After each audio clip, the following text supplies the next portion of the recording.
100 years, humans thought they were alone in the Cthulhu sector. They were wrong.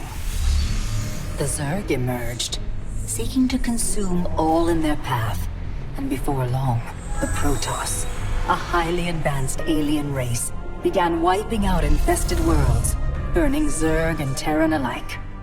A three-way war, unlike anything humanity had ever faced, erupted almost overnight.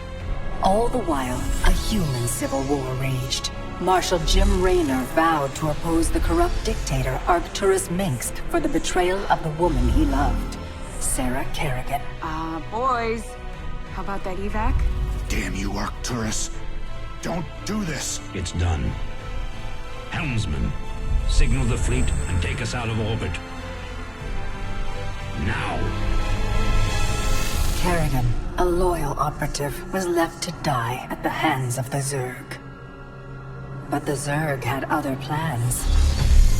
They transformed her and unleashed her psionic power upon the Cthulhu sector, searching for their real objective, the Protoss homeworld of Ire.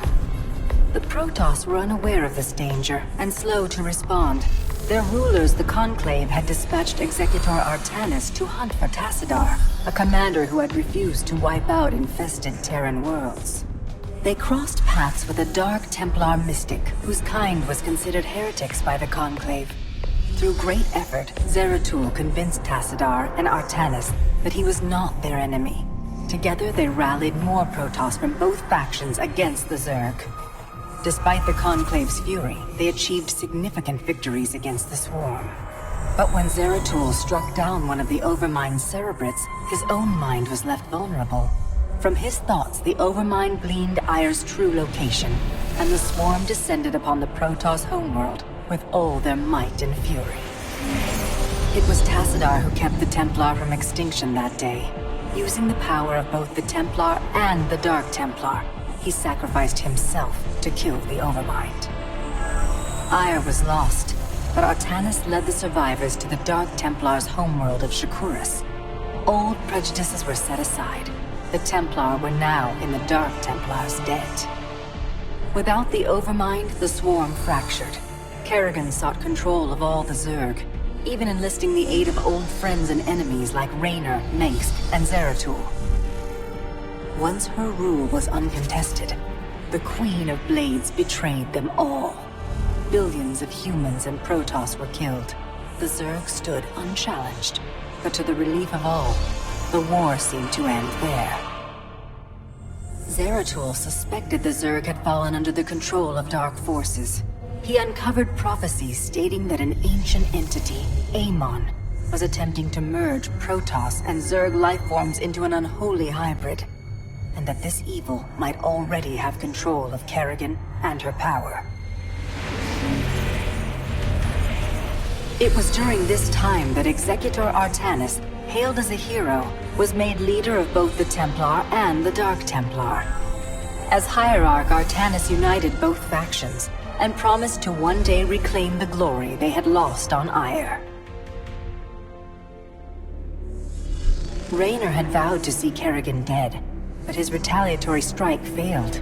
Even his rebellion against Mengsk's tyranny proved ineffective against the Dominion's propaganda machine.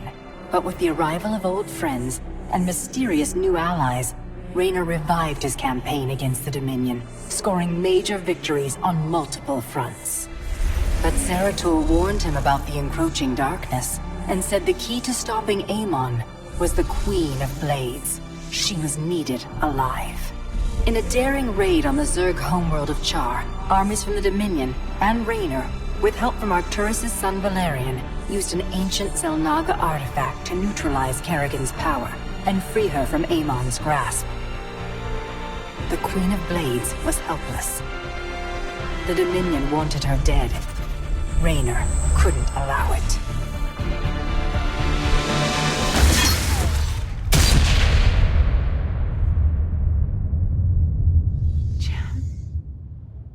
It's okay. I got you. Valerian Mengsk offered them sanctuary, but his father could not let this opportunity pass.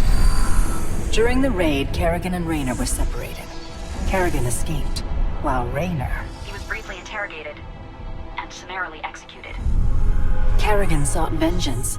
She set out to reclaim her position as Queen of Blades. With Zeratul's guidance, Kerrigan gathered the Zerg broods and ruled the swarm once again. Only this time, free.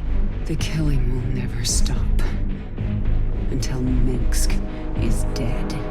Kerrigan began dismantling the Dominion's military, one mission at a time. To her surprise, she learned that Raynor was still alive. She charted a course to Korhal, Minsk's stronghold.